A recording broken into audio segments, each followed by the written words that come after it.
عشیرەت دەسەڵات و قەیرانی حکومڕانی شیکاریەک بۆ دۆخی پاش شەڕی داعش لە کوردستان لە هاوپەیمانی بەرگریەوە بۆ ململانی دەسەڵات. ئەوڕۆ قەزا خەباتیە دڵخۆشە زەرپۆشە تایبەتی گوندەی گردەڕەشەی سەر بلندە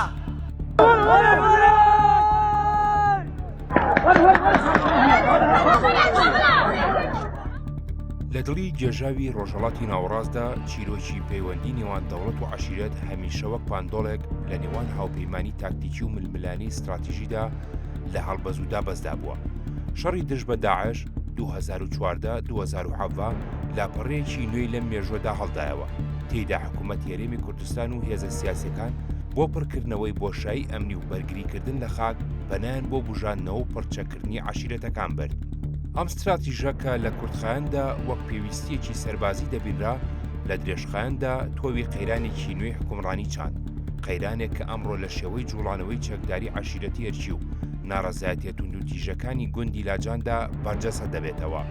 ئەم نووسینە شیکاریەکی ئەکادیمی و بێلایەنە بۆ ئەم دیاردێ دەکات و هەوڵ دەدات لە بریمانەوە لە چوارچێوەی ڕووداوەکاندا دیدگایەکی نوێ بۆ تێگەیشتن و پێشنیازکردنی ڕێگاچارە بخاتە ڕوو.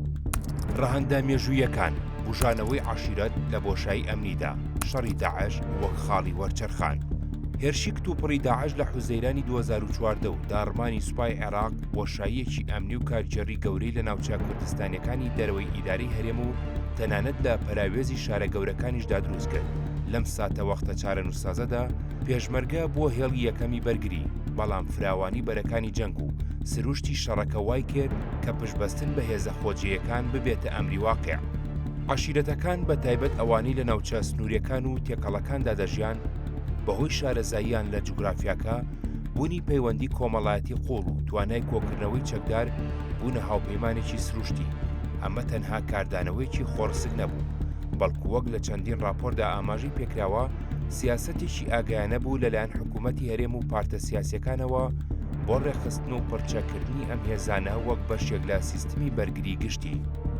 لەم خۆناغەدا دوو لۆژیک پێکەوە کاریان دەکرد، لۆژیکی بەرگری و لۆژیکی دەسەڵات. لە ڕووی بەرگریەوە عەشیرەتەکان ئەرچی پاراستنی ناوچەکانی خۆیان و شەڕی داعشیان گرتە ئەستۆ، بەڵام لە ڕووی دەسەڵاتەوە ئەم پڕچەکردنە هاوکات بوو لەگەڵ پێدانی جۆرێک لە شەرعیەتی خۆجێی و حکومڕانی نافەرمی. عەشیرەتەکان بوونە درێژکراوەی دەسەڵاتی هەرێم لەو شوێنانی کە دامەزراوە فەرمیەکان لاواز بوونیان نەبوو. ئەم مۆدێلە کە دەتوانین ناوی بنێن نامەرکەزیەتی ئەمنی نافەرمی وای کرد کە سەرۆک عەشیرەت و کەسایەتیە کاریگەرەکان نەک تەنها هێزی سەربازی بەڵکو دەسەڵاتی کۆمەڵایەتی، ئابووری و تەنانەت دادوەریشیان لە ناوچەکانی خۆیاندا بچەسپێنن. ئەم دیاردەیە لە مێژووی سیاسی کورددا نوێ نییە. پارتە سیاسیەکان بە تایبەت پارتی دیموکراتی کوردستان هەمیشە پەیوەندیەکی ئاڵۆزیان لەگەڵ عەشیرەتدا هەبووە و بۆ بەهێزکردنی پێگەی جەماوەری و سیاسی خۆیان پشتیان پێبەستون. شەڕی داعش لە هەمان کاتدا کە هەڕەشەیەکی بوونی بوو، دەرفەتێکیش بوو بۆ دووبارە پێناسەکردنەوەی نەخشەی هێز لەسەر ئاستی خۆجێی. عەشیرەتەکان لەم هاوکێشەیەدا لەبری ئەوەی تەنها ئەمراز بن بوونە ئەکتەری کاریگەر. شیکاری دۆخی ئێستا لە هەرچیەوە تا لاجان. کۆتایی هاتنی شەڕی داعش بە شێوە کلاسیکیەکەی و گەڕانەوەی جۆرێک لە سەقامگیری ئەو هاوپەیمانیە تاکتیکیی نێوان دەسەڵاتی ناوەند هەرێم و هێزە خۆجیەکانی عەشیرەتەکانی خستە ژێر پرسیارەوە. ئەو هێز و شەرعیەتەی عەشیرەتەکان لە سەردەمی شەڕدا بەدەستیان هێنابوو، ئێستا بۆتە سەرچاوەی ململانێ لەگەڵ دەسەڵاتی فەرمیدا. جوڵانەوەی هەرچیەکان، پێکدادانی دوو لۆژیکی حکومڕانی، ڕوبەڕووبوونەوەی چەکداری نێوان هێزەکانی سەر بە پارتی دیموکراتی کوردستان و لایەنگرانی خورشید هەرچی سەرۆکی عەشیرەتی هەرچی نمونەیەکی بەرچاوی ئەم پێکدادانەیە. عەشیرەتی هەرچی کە یەکێکە لە گەورەترین عەشیرەتەکانی کوردستان و ڕۆڵێکی بەرچاوی لە شەڕی داعشدا گێڕا و ئێستا هەست دەکات ئەو پێگە و دەسەڵاتی لە سەردەمی قەیراندا بەدەستی هێناوە لەلایەن دەسەڵاتی ناوەندی هەرێمەوە هەڕەشەی لەسەرە. کێشەکە تەنها لەسەر دەستگیرکردنی کەسێک یان ناکۆکیێکی تایبەت نییە، بەڵکو پێکدادانی دوو دیدگای جیاوازە بۆ حکومڕانی. دیدگای دەوڵەتی ناوەندگەرایی مۆدێرن کە دەیەوێت مۆنۆپۆلی هێز و سەروەری یاسا لە دەستی خۆیدا بێڵێتەوە، دیدگای حکومڕانی خۆجێی عەشایری کە خۆی بە شەریک و خاوەنماڤ لە بەڕێوەبردنی ناوچەکەدا دەزانێت. هەوڵەکانی پارتی بۆ سەپاندنی دەسەڵاتی فەرمی لەلایەن عەشیرەتەوە وەک پەراوێزخستن و هەوڵێک بۆ کەمکردنەوەی نفوزیان تەماشا دەکرێت. ڕووداوەکانی لاجان لە داوای خزمەتگوزاریەوە بۆ تەقینەوەی کۆمەڵایەتی. ڕووداوەکانی گوندی لاجان هەرچەندە لە ڕەواڵەتدا ناڕەزایەتێکی ئابووری و خزمەتگوزاری بوو دژی پاڵاوگەی لاناز، بەڵام لە قوڵاییدا ڕەهەندێکی عەشایری و سیاسی هەیە. زۆرینەی دانیشتوانی گوندەکە سەر بە عەشیرەتی هەرچین، هەستی پەراوێزخرانی ئابووری، بێکاری گەنجان لە کاتێکدا پاڵاوگەیەکی گەورە لە نزیکیانە لەگەڵ هەستی پەراوێزخرانی سیاسی و کۆمەڵایەتی عەشیرەتەکە تێکەڵ بووە و دۆخێکی تەقینەوەی دروست کردووە. بەکارهێنانی توند و تیژی و چەک لەلایەن هێزە ئەمنیەکانەوە نیشانەی ئەوەیە کە دەسەڵات ئەم جوڵانەوانە تەنها وەک داوایەکی مەدەنی نابینێت، بەڵکو وەک تەحەدایەک بۆ هەیمەنە و کۆنتڕۆڵی خۆی دەبینێت. ئەمە ئەو خاڵەیە کە کێشەیەکی خزمەتگوزاری دەگۆڕێت بۆ قەیرانێکی ئەمنی و سیاسی. ڕێگەچارە و داهاتوو بەرەو مۆدێلێکی نوێی حکومڕانی. مامەڵەکردنی پارتی دیموکراتی کوردستان وەک هێزی باڵادەستی ئەم دەڤەرە لەگەڵ ئەم دۆخەدا پێویستی بە دیدگایەکی استراتیژی و نوێ هەیە کە لە چوارچێوەی چارەسەری ئەمنی و کورتخایان تێپەڕێت. لە بری سەرکوتکردن دەبێت هەوڵی کۆنتڕۆڵکردن و بەڕێوەبردنی ئەم هێزە کۆمەڵایەتیانە بدات. دانپێدانان و دیالۆگ کلیلی کۆنتڕۆڵکردنی دۆخەکە. یەکەم هەنگاو بریتیە لە دانپێدانانی واقعی بە بوونی عەشیرەت وەک هێزێکی کۆمەڵایەتی و سیاسی کاریگەر. نادیدەگرتنی ئەم هێزە یان هەوڵدان بۆ سڕینەوەی تەنها قەیرانەکان قوڵتر دەکاتەوە. دەبێت پارتی دیموکراتی کوردستان دەرگای دیالۆگێکی جدی لەگەڵ سەرکردە و نوێنەرانی ئەم عەشیرەتانە بکاتەوە.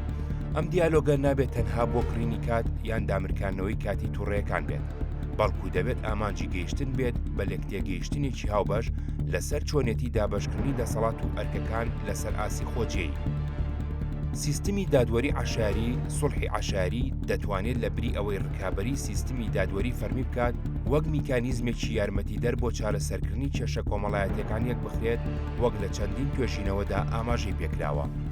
زۆر جار باز لە لامەرکەزیەت دەکرێت، بەڵام بە شێوەیەکی گشتی لە چوارچێوەی تیۆریدا ماوەتەوە. ڕووداوەکانی وەک لاجان نیشانی دەدەن کە نەبوونی لامەرکەزیەتێکی ڕاستەقینە لە دابەشکردنی سامان و دەرفەتی کاردا دەبێتە هۆی دروستبوونی ناڕەزایەتی. دەبێت مۆدێلێک پێڕەو بکرێت کە تێیدا بەشێک لە داهاتی پرۆژە گەورەکان وەک پاڵاوگە و جێڵگەنەوتیەکان بۆ گەشەپێدانی ناوچەکە و دابینکردنی هەلی کار بۆ دانیشتوانەکەی تەرخان بکرێت. ئەمە نەک تەنها کێشەی ئابووری چارەسەر دەکات، بەڵکو هەستی خاوەنددارێتی و هاوبەشی لای خەڵکی خۆجێی دروست دەکات و ڕێگری لەوە دەکات کە هەست بە نامۆبوون و پەراوێزخران بکەن. یەکێک لە گەورەترین تەحەداکان بوونی چەکە لە دەروی کۆنتڕۆڵی دەوڵەت. چارەسەری درێژخایەن بریتیە لە پرۆسەیەکی ورد و قۆناغ بە قۆناغ بۆ بە دامەزراوەییکردنی ئەو هێزە عەشایریانەی کە لە شەڕی داعشدا دروست بوون. دەکرێت ئەم هێزانە لە چوارچێوەی یەکەیەکی تایبەت لە ناوهێزی پێشمەرگا یان پۆلیسی خۆجێیدا ڕێک بخرێنەوە. ئەم پرۆسەیە دەبێت هاوتەری بێت لەگەڵ سەپاندنی سەروەری یاسا بەسەر هەموواندا بە بێجیاوازی. کاتێک هاوڵاتیان هەست بکەن کە یاسا بە یەکسانی جێبەجێ دەکرێت و دامەزراوە فەرمیەکان دادپەروەرن، وردە وردە پەنابردن بۆ چەک و هێزی عەشیرەت کەم دەبێتەوە. قەیرانی ئەسەی نێوان دەسەڵاتی هەرێم و هەندێک لە عەشیرەتەکان میراتی ڕاستەوخۆی استراتیژیەکانی قۆناغی شەڕی داعشە. مامەڵەکردن لەگەڵ ئەم دۆخەدا تەنها بەڕێکاری ئەمنی و سەربازی سەرکەوتوو نابێت و ڕەنگە دۆخەکە ئاڵۆزتر بکات. چارەسەر پێویستی بە دیدگایەکی سیاسی نوێ هەیە کە دان بە واقعی بوونی هێزی عەشیرەتدا بنێت، بەڵام لە هەمان کاتدا کار بۆ بە دامەزراوەییکردنی و خستنە ژێڕکێفی یاسا بکات. پارتی دیموکراتی کوردستان وەک هێزی حاکمی زۆنی زەرد لە بەردەم تاقیکردنەوەیەکی مێژوویدایە. ئایا دەتوانێت لە لۆژیکی پێکدادانەوە بگوازێتەوە بۆ لۆژیکی هاوبەشی و حکومڕانی شیرانە، یان بەردەوام دەبێت لەسەر سیاسەتی کاردانەوە کە لەوانەیە ببێتە هۆی قوڵبوونەوەی قەیرانەکان؟ داهاتووی سەقامگیری هەرێم تا ڕادەیەکی زۆر بەندە بە وەڵامی ئەم پرسیارەوە.